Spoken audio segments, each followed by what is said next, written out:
En aquest vídeo veurem com utilitzar el Virtual Environment amb PyCharm.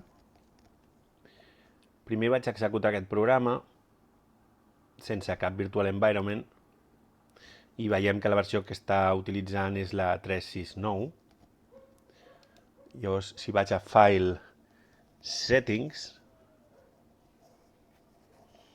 llavors aquí dins de projecte, Python Interpreter, està utilitzant de fet el per defecte del sistema. Aquí puc afegir i dir un nou Virtual Environment i el basaré de les versions de Python que tinc instal·lades, tinc vàries, ho basaré en el 3.8. Podria heretar els paquets globals que tinc per a aquesta instal·lació, però vull un entorn completament nou, net, i així m'ha creat el nou Virtual Environment.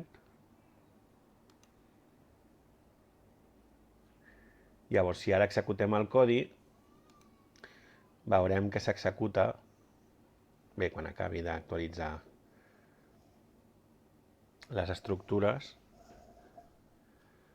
Aviam si ja respon.